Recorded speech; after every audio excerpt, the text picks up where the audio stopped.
1975 оны зун өмнөд Солонгост гарсан хэд хэдэн аллага эхэндээ хоорондоо холбоогүй хэрэгүүд мэд харагдаж байв. Хөдөө орон нутаг болон жижиг хотуудад шөнө орой айлууд дээрэмдүүлсэн, зарим тохиолдолд айлын хүмүүс амнасаа алдсан тухай мэдээллүүд цагдаа нарт ирж эхэлсэн. Тэр үед Солонгос улс хурдтай үйлдвэрчж байсан ч олон айл хөдөө орон нутагт хуучин маягийн байшиндаа амьдардаг. Хамгаалалт бараг байхгүй шахан байлаа. Шөнө орой айлын хаалгууд цойжгүй байх нь ч цөөнгүй байсан бөгөөд дээрэмчид орж ирэх боломж их байсан. Гэхдээ хэдхэн 7 хоногийн дотор гарсан аллагуудын тоо нэмэгдэж эхлэхэд мөрдөн байцаагчид нэг зүйлийг анзаарчээ. Зарим эргүүд дээрэмэд харагдаж байсан ч хохирогчдыг хэтэрхий хэрцгийгээр хөнөөсөн байв. Зарим байшинд бүхэл бүтэн гэр бүл устгагдсан байсан бөгөөд эд зүйлс нь бараг хөндөгдөөгүй үлдсэн тохиолдолж гарсан. Эдгээр хэрэг гарч эхэлж байх үед цагдаа нар эхэндээ зохион байгуулалттай дээрмийн бүлэг байж магадгүй гэж үзсэн. Харин бодит байдал дээр энэ бүхний ард ганцхан хүн байлаа. Түүний нэр Ким Дэдүү байсан бөгөөд тэр ердөө 2 сарын дотор 17 хүний амь насанд хүрсэн байдаг. Тэр үеийн Солонгосын хэвлэл мэдээлэл түүнийг баривчлагдсны дараа улс орны анхны томоохон цуврал алуурчин гэж нэрлэжээ. Ким Дэдүү 1949 оны 11-р сарын 17-нд өмнөд Чоло мужийн Ённом хошууны хөдөө тосгонд төржээ. Түүний гэр бүл ядуу байсан бөгөөд олон хүүхэдтэй айл байв. Тэр 7 хүүхдийн хамгийн том нь байсан учраас түүнээс багаас нь их зүйл хүлээдэг байж.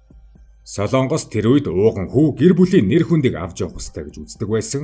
Эцэг эх нь түүнийг хотын дунд сургууль сурч амжилт гаргана гэж найддаг байсан. Гэвч Ким Дэдүү сурлагатаа сайн байсангүй. Шалгалтанд тэнцэж чадалгүй сургуульд орох боломжоо бүрэн алдсан. Энэ явдал түүний амьдралд чухал нөлөө үзүүлсэн гэж дараа нь мөрдөн байцаагчид тэмдэглэсэн байдаг. Сургуульд орох боломжгүй болсон Ким Дэдүү бага наснаасаа янз бүрийн жижиг ажил хийж эхэлжээ. Тэр барилгын ажил, үйлдвэрт туслах зэрэг ажил хийж байсан ч тогтвортой ажиллах нь ховор байв. Зарим хүмүүсийн дурснаар тэр амархан уурладаг, бусадтай маргалдах нь их байдаг хүн байсан гэж ярьдаг.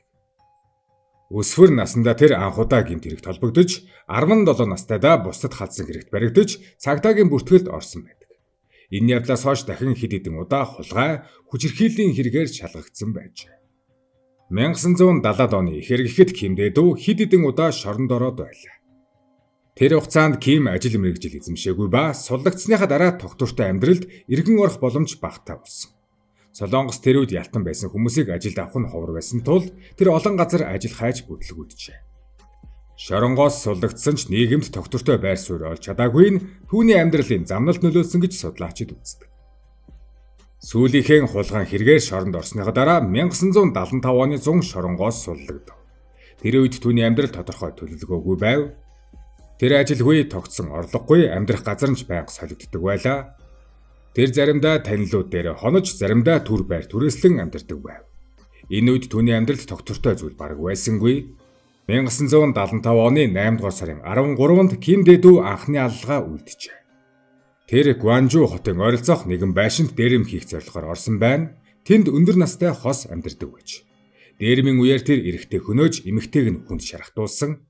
Энэ хэрэг гарсны дараа тэр шууд тухайн бүс нутгаас явж өөр хот руу явсан ба тэр үед цагдаа нар энэ хэргийг энгийн дээрмийн хэрэг гэж үзэж байсан. Анхны аллагын дараа Ким Дэдүү хэсэг хугацаанд Сүнчон орчинд байж өөр нэгэн хуучин ялтан болох Ким Хэ Ун гэдэг хүнтэй танилцв. Тэд богино хугацаанд хамт явж эхэлсэн бөгөөд удалгүй дахин дээрмийн хэрэг үлдэхээр шийджээ. Энэ үеэс эхлэн аллагын тоо хурдтай нэмэгдэж эхлэв. Тэдний дараагийн байн Муан хошууны Монтан тосгонд байрлах жижиг дэлгүүр ажилуулдаг гэр бүл байлаа. Тэд шөнө гэрт нь орж хөгшин хос болон тэдний 7 настай аж ахуйг алсан байна. Энэ хэрэг гарсны дараа Ким болон түүний хамтрагч Сөүл рүү явсан. Гэвч удалгүй хамтрагч нь түүнийг орхиж явсан байдаг. Мөрдөн байцаалтын үеэр ил болсон мэдээллээр бол Ким Хэ Ун аллагууд хэтэрхий хэрцгий болж байгааг ойлгож цаашид хамт явхаас татгалзсан байдаг. Ингэснээр Ким Дэдүү ганцаараа үлдэв. 1975 оны 9-р сар гэхэд аллагууд өөр бүс нутгуудад үргэлжилж эхэлсэн. Зарим нь Сөүл хотод, зарим нь Кёнги мужид гарч байв. Хохирогчд нь ихэвчлэн хамгаалалт байхдаа айлууд байсан, ихэнх нь шүн унтаж байх үедээ халдлаганд өртсөн.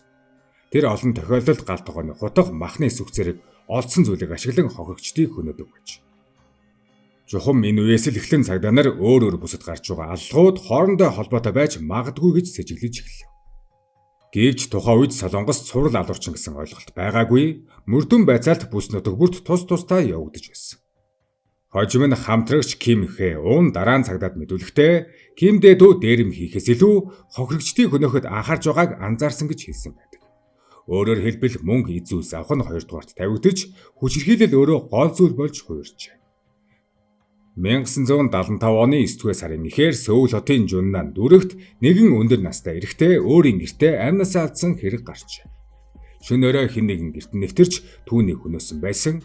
Гэртэн томоохон дээрэм болсон шинж тэмдэг бараг байгаагүй. Энэ хэрэг тухайн үедээ бас л тусдаа дээрмийн хэрэг мэт бүртгэгдсэн байдаг. Үүнээс хэдхэн 7 хоногийн дараа Кёнгимужийн Пёнтек орчинд гарсан нэгэн хэрэг мөрдөн байцаагчдыг илүү их цочроолоо. Хөдөө орон нутагт байрлах нэгэн байшинд өндөр настай эмэгтэй 3 ачийнхаа хамт амьдардаг байв. Шөнө дөлөөр хэн нэгэн гэрт нэвтэрч эмэгтэй болон 2 бага насны хүүхдүүдийг нь хөнөөсөн байлаа. 3 дахь хүүхэд болох 11 настай охин амнасаа алдаагүй ч маш хүнд гэмтэл авсан байдаг. Харин алуурчны зэвсэг нь гал тогоонд байсан махны сүх байсан гэж мөрдөн байцаалтанд тогтоож. Энэ хэрэг гарсны дараа орон нутгийн цагдаа нар хэргийг онцгойлон анхааралтай шалгаж эхлэв. Гэвч тухайн үед өөр мужид гарч байсан өмнөх алгуудтай холбоотой мэдээлэл бүрэн нэгтгэдэггүй байсан тул мөрдөн байцаалт ахиц вахтаа явж байсан. 9-р сарын сүүл гэхэд Ким Дэдүү дахин хэд хэдэн аллага үлджээ. Кёнгимужийн Кури хотод болсон нэгэн аллага үеэр нэг гэр бүлийн 3 хүн амнасаа алдсан. Өөр бас ч олон хүмүүс шархсан байдаг. Бас л шөнө дөлөөр гэрт нь нэвтрэн орж тэднийг хүүс тэмдэрсэн. Үүнээс хойш нутгийн иргэдийн дунд айдас үүсв. Зарим айлууд шөнө гэрлээ асаалттай унтаж, хөршүүдтэйгээ ээлжлэн харуул хийх зэрэг арга хэмжээ авч эхэлсэн байдаг. Үүнээс мөн л хэдхэн хоногийн дараа Гүмбо хотод дахин нэгэн амьжигтай хэрэг гарав. Алуурчин нэгэн эмэгтэй гэрт орж түүнийг хүчирхийлж дараа нь амнасыг хөнөөсөн байсан ба түүний гэрт байсан Нера хүүхэд ч мөн алагдсан байна. Энэ хэрэг гарсны дараа л цагдаа нар өмнөх аллагуудтай ижил төстэй шинж тэмдэг байгааг илүү тодорхой анзаарч эхэлв. Гэрт нэвтэрсэн улмөр шөнө орой халдсан байтал хохирогчдыг хитрхи хүчтэй гэмтээсэн зэрэг нь ижил байсан. 1975 оны 10 дугаар сарын 1-ээр Ким Дэдүү Сүвон хотод дахин нэг халдлага үйлдэв. Тэнд нэгэн залуухаас амнасаа алдсан хэрэг гарав. Энэ үеэс эхлэн аллагуудын тоо богино хугацаанд гарч байгаа давтамж нь мөрдөн байцаагчдын жинхэнэ анхаарлыг татаж эхлэв.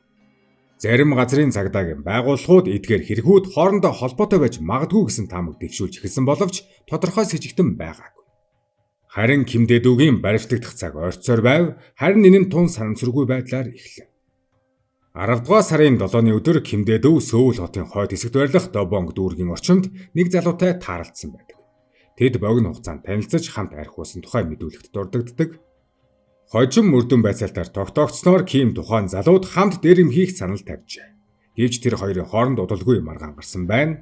Маргааны үеэр Ким Дэдүү түүнийг хөнөөсөн ба дараа нь хохирогчийн өмсөж байсан джинсийг авч өмссөн байдаг. Энэ үед түүний хувцас цуснд их хэмжээгээр бохирдсан байсан тул тэр ойролцоох угаалгын газар орж джинсээ угаалгуулахаар өгсөн. Тэр газар нь Чонан өртөөний орчимд байрладаг жижиг угаалгын газар байсан бөгөөд эзэн нь Ха Гимбэ гэдэг хүн байжээ. Тэр джинсийг хүлээж авахдаа их хэмжээний цусны талбайг анзаарсан байна. Эзэн нь Кимээс яагаад ийм их цус уусан талаар асуухад Ким зодооны үеэр хамраас нь цус гарсан гэж тайлбарласан. Гэвч угаалгын газрын эзэн энэ тайлбарт эргэлзэж эхэлсэн байдаг. Цусны хэмжээ хит их байсан ба хувцсны байдал нь зүгээр нэг зодооны улмөр шиг харагдаагүй. Тиймээс тэр удалгүй цагдаад мэдээлэл өгчээ. Цагдаа нар энэ мэдээллийг хүлээ авч тухайн хүнийг шалгахаар шийдэв. Ким Дэдүү тухайн үед ойролцоо байрлаж байсан тул цагдаа нар түүнийг удалгүй олж баривчилсан байна. Эхэндээ түүнийг зөвхөн нэг хүний амиа алдсан хэрэгт холбогдуулж шалгаж байв. Гэвч баривчилсны дараа мөрдөн байцаалт өргөжиж эхэлв. Цагдаагийн хилтэст байцаах үед Ким Дэдүү эхэндээ бүх зүйлийг үгүйсгэж байсан. Тэр джинсэн дээрх цус бол зодооны үеэр гарсан гэж дахин тайлбарлав. Гэвч мөрдөн байцаагчид түүний хэлсэн зүйлсийг шалгах явцад олон зөрчил илэрч эхэлсэн. Түүний явсан зам өмнөх өдрүүдэд байсан газруудыг шалгах үед хэд хэдэн ноцтой хэрэгтэй давхцж байв. Энэ үеэр мөрдөн байцаагчид өмнөх саруудад гарсан олон аллагын хэрэгүүдийг дахин шалгаж эхлэв. Тэдний анхаарлыг татсан зүйл бол эдгээр хэрэгүүдийн хоорондох төстэй байдал. Ихэнх нь шөнөөрөө ганцаардмал байшинд гарсан, хохирогчид унтаж байх үед халдсан. Мөн хохирогчдыг маш хүчтэй гэмтээсэн байсан. Мөн зарим газарт дээрмийн шинж тэмдэг байсан ч үнэтэй зүйлс үлдсэн тохиолдол цөөнгүй байсан. Мөрдөн байцаагчид Ким Дэдүүг өмнөх саруудад хаана явж байсан талаар асууж эхлэхэд түүний мэдүүлэг улам зөрчилтэй болж эхлэв. Эцэстэн цагдаа нар түүнийг хэд хэдэн хэргийн газарт аваачиж шалгах шийдвэр гаргав. Энэ бол Солонгост тэр үед хэрэгэлдэг байсан мөрдөн шалгах арга байсан ба сэжигтнийг хэрэг гарсан газар аваачиж үйл явдлыг тайлбарлуулах байдлаар шалгадаг байсан. Хожим хэвлэл мэдээлэл гарсан мэдээллээр бол Ким Дэду энэ шалгалтын үеэр юр бусын тайван байсан гэдэг. Зарим мөрдөн байцаагчдын дурснаар тэр заримдаа инээмсэглэж үйлдсэн зүйлээ энгийн зүйлмэд тайлбарлаж байсан гэж хэлсэн байдаг. Ким Дэдуг өмнө нь хэрэг гарч байсан газруудад аваачхад өөрөө л хэрэгэ ярьж эхлэв. Тэр зарим хэрэг дээр хэрхэн гэрт нь орсон ямар зэвсэг ашигласан талаар дэлгэрэнгүй ярьж эхэлсэн байдаг. Энэ үед мөрдөн байцаагчид түүний үйлдсэн хэрэгүүдийн бодит хэмжээг ойлгож эхэлв. Түүний мэдүүлгийн дагуу 1975 оны 8 дугаар сарын дундаас 10 дугаар сарын ихэнх хүртэл тэр өөр хот өөр мужид нийт 17 хүнийг хөнөөсөн болох нь тогтоогдчихэ. Алуурчны хийснээр зарим халдлага дээрэм хийх зорилготой байсан ч зарим тохиолдолд тодорхой зорилгогүйгээр халдсан байна. Энэ мэдүүлэг олон мөрдөн байцаагчдыг цочроосон учир нь тухайн үед Солонгост ийм богино хугацаанд ийм олон хүний амьд хүрсэн нэг хүний хэрэг өмнө нь бүртгэгдэж байгаагүй. Мөн түүний хохирогчид тодорхой нэг бүлэгт хамаарахгүй байв. Хөгшин хүмүүс, залуу хосууд, хүүхдүүдгээд янз бүрийн хүмүүс. Түүний баримтлагдсан тухай мэдээ удалгүй уус даяар таарч олон хүн өмнөх 7 хоногудад гарсан аллагуудын ард байсан хүн баригдсан гэдгийг мэдэв. Гэхдээ энэ хэрэгт олон асуулт үүдсэн байв. Тэр яагаад ийм олон хүнийг хөнөөсөн бэ? Яагаад хохирогчд нь санамсруугүй мэт сонгогдсон байсан бэ? Мөн яагаад ийм удаан хугацаанд баригдахгүй явсан бэ гэдэг асуултууд гарч ирлээ. Мөрдөн байцаалтын явцад тодорхой болсон зүйлсийн нэг нь Ким Дэду хохирогчдыг урьдчилан таньдаггүй байсан явдал. Тэр ихэвчлэн орой шөнө гэрэл багтаа ганцаардмал байшингуудыг сонгож дотор нь хэдэн хүн байгааг ч мэдэхгүйгээр ордог байж. Заримдаа тэр дээрэм хийх зорилготой орж байсан ч ихэнх тохиолдолд гэр бүлийн хүмүүсийг амьд үлдээдэггүй байсан. Зарим мөрдөн байцаагчид түүнийг гэрт байсан хүмүүс өөрийг нь таних магадгүй гэж айдаг байсан гэж үзсэн бол зарим нь хүчирхийлэл өөрөө гол шалтгаан байсан гэж тайлбарладаг. Ким Дэдугийн мэдүүлгээр бол тэр анхны алгаа Гуанжу орчимд хийснийхээ дараа айд сандарсан гэж хэлсэн байдаг. Гэвч дараагийн хэрэгүүдээр тийм байдал харагдаагүй. Харин ч түүний хөдөлгөөн илүү зоригтой болж хот хооронд чөлөөтэй явж эхэлсэн байдаг. Тэр ихэвчлэн галт тэрэг эсвэл автобус ашиглан өөр бүс нутаг руу явдаг гэж. Тухайн үед хүмүүсийн бичиг баримт хөдөлгөөнийг хадуу шалгадаг систем байгаагүй тул ийм аялал анзаарагдахгүй өнгөрөх боломжтой байлаа. Тэр ихэнхдээ өөртөө зэвсэг авч явдаггүй байсан. Харин орсон байшиндаа байсан хутга сүх зэрэг эд зүйлсийг ашигладаг байж. Мөрдөн байцаалтын дараагийн шатанд Кимийн өнгөрсөн амьдралыг илүү наривчлан шалгаж эхлэв. Түүний гэр бүл багнаас өмнөх гэмт хэрэг, шоронд байсан хугацаа зэрэг бүх мэдээллийг шалгав. Зарим мөрдөн байцаагчид түүний бага наснд гарсан бүтлгүүдлүүд болон шоронгоос гарсны дараах амьдрал нь түүний зан төлөвт нөлөөсөн байж магадгүй гэж үзсэн байдаг. Гэвч Ким өөрөө байцаалтын үеэр тодорхой тайлбар өгөөгүй. Тэр зарим асуултанд товчхон хариулж заримыг нь огт тайлбарлаагүй. Түүний хийсэн зүйлсээс харахад аллагууд тодорхой нэг төлөвлөгөөний дагуу биш, харин боломж гарсан үед хийгддэг гэж.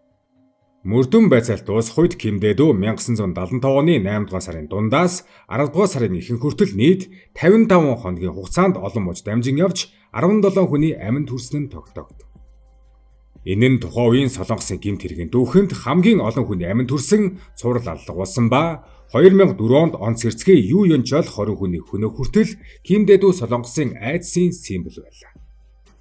Ингээд 1975 оны сүүлээр Ким Дэдугийн хэрэг шүүхэд шилжив. Шүүхрэл олон нийтийн анхаарлын төвд байсан.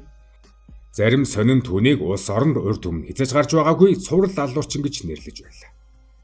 Шүүхийн шийдвэрч хурдан гарсан. Ким Дэду олон хүний амьд хүрсэн. Мөн зарим хэрэг дээр хүч хэрхийлэл үйлдсэн тогтоогдсон тул шүүх түүнд цаазын ял оноож. Тухайн үед өмнөд Солонгост ноцтой аллагын хэрэгүүдэд цаазын ял хэрэглэх нь хэвийн байсан. Харин одоо бол цаазын ялтайч хэрэгжүүлдэггүй. Ингээд шүүхээс хэдхэн сарын дараа 1976 он гарахад Ким Дэдуд цаазаар авах ялыг гүйцэтгэжээ. Ингэснээр 55 хоногийн хугацаанд үргэлжилсэн аллагын цуврал аль бие ёсоор дуусав. Гэхдээ энэ хэрэг Солонгосын нийгэмд хэд хэдэн асуулт үлдээсэн. Нэгдүгээрт яагаад нэг хүн богино хугацаанд олон муж дамжин ийм олон халдлага хийж чадсан бэ гэдэг асуулт байв. Тухайн үед муж бүрийн цагдаагийн байгууллагууд мэдээлэл бүрэн хуваалцдаггүй байсан тул өөр газар гарсан хэрэгүүдийг нэг дор холбох нь удаашрсан гэж хожим тайлбарлагдсан. Хоёрдугаарт хөдөө орон нутагт хамгаалалт цол байсныг энэ хэрэг тодорхой харуулжээ. Энэ хэрэг гарсны дараа Солонгост олон муж хоорондын мэдээлэл солилцоог сайжруулах, ноцтой хэрэгүүдийн мэдээллийг төвлөрүүлэх талаар хэлэлцэж эхэлсэн. Эдгээр тухайн үед шууд том системийн өөрчлөлт хийгдээгүй ч дараагийн жилүүдэд мөрдөн байцаалтын арга барилд өөрчлөлтүүд гарсан гэж судлаачид үздэг. Түүний баригдсан шалтгаан ч маш энгийн зүйлээс эхэлсэн байдаг. Хэрвээ угаалгын газар эзэн цустай жинсийг анзаараагүй бол аллах зогсохгүй, цагдаа нар илрүүлж чадахгүй удах байсан гэж үздэг. Өнөөдөр ч энэ хэрэг Өмнөд Солонгосын гэмт хэргийн түүхэнд онцгой байр суурь эзэлдэг. 1970-ад онд гарсан энэ зураг аллах тухайн үеийн нийгэмд том цочрол болсон бөгөөд олон жилийн дараа ч судлаачид энэ хэргийг дурсасаар байдаг байна.